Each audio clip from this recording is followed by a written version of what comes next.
All right, welcome. Today we are going to crack the code on what makes a story stick with you, what makes it truly unforgettable. And we're not starting at the beginning. Nope, we are jumping straight into the heart of the action.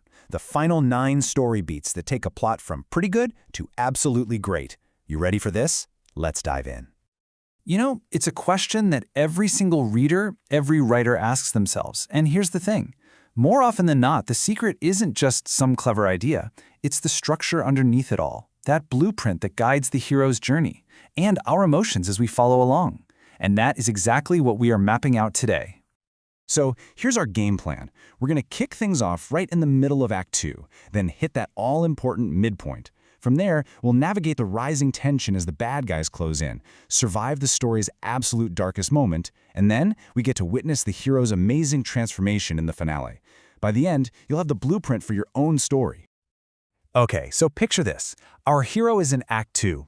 They've left their old, ordinary world behind and have stepped into a brand new reality. And this, right here, is where the story starts to get really juicy, beginning with a brand new relationship that changes everything. This is what we call the B story. It usually shows up around the 22% mark and brings a new character into the mix. But listen, don't make the mistake of thinking this is just a sidekick. This person's entire reason for being in the story is to embody the central theme and to teach the hero the one life lesson they absolutely have to learn to win.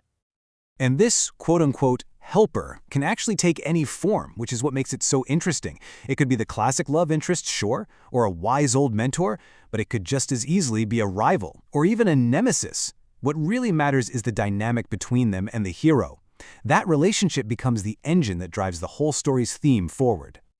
And next up, we have the longest section of the book, fun and games. This is it. This is the part of the story that delivers on its core promise. It's the reason you picked up the book in the first place. If it's a spy thriller, this is where we see the cool gadgets and the narrow escapes.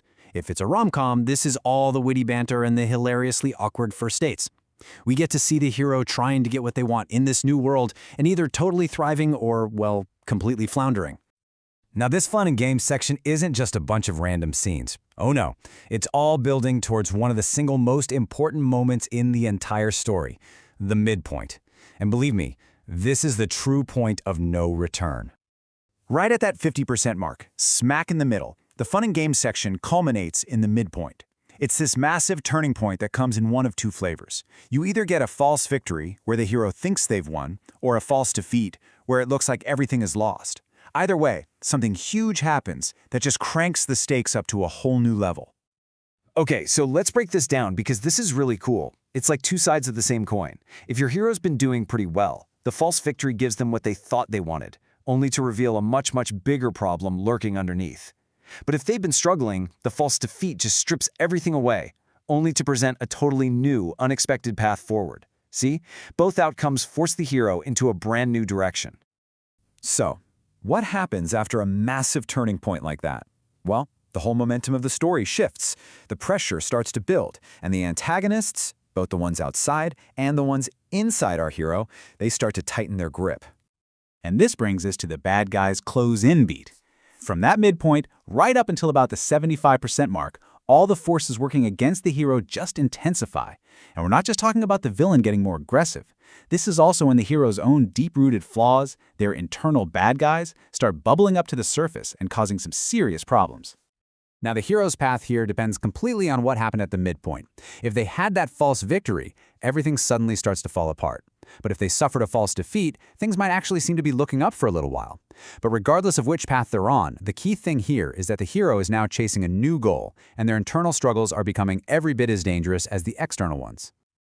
All of this pressure, this escalating tension, it's all leading us to the emotional core of the story. This is the part where the hero gets pushed to their absolute breaking point. This is where they hit rock bottom. And that brings us to beat number 11, All is Lost. It is the absolute lowest point of the story where something just catastrophic happens.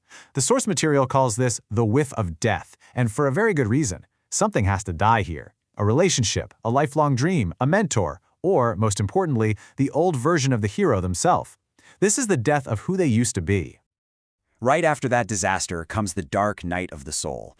This is that quiet, somber moment where the hero is just left alone with their failure. It truly feels like the darkest hour, but you know what they say, it's always darkest just before the dawn. And then, right out of that darkness, a solution appears. This is the aha moment. The light bulb goes off, and the hero suddenly understands not just how to fix the external problem, but how to fix themselves.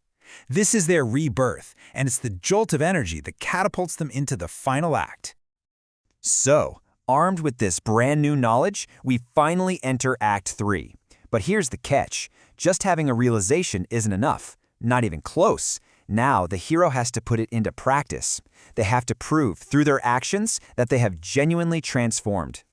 The finale. This is where it all comes together. The hero takes that plan they cooked up during their aha moment and puts it into motion.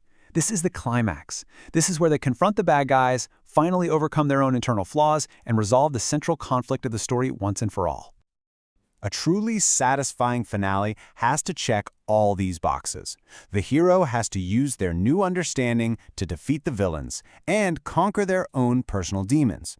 And because of that, their world isn't just saved, it's actually made better.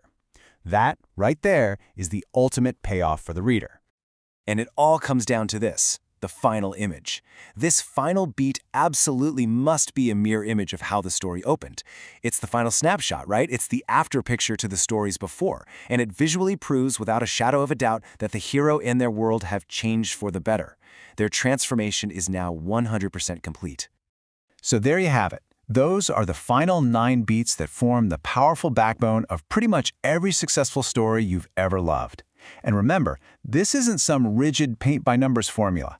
Think of it as a powerful, flexible blueprint. Because when you use this blueprint for your own novel, this is what it gives you. It makes sure your plot is dynamic, that your pacing feels just right, that the stakes really matter, and most importantly, that you have a character arc that is truly, deeply compelling and satisfying for your reader. Look, this structure isn't about limiting your creativity. It's about empowering it.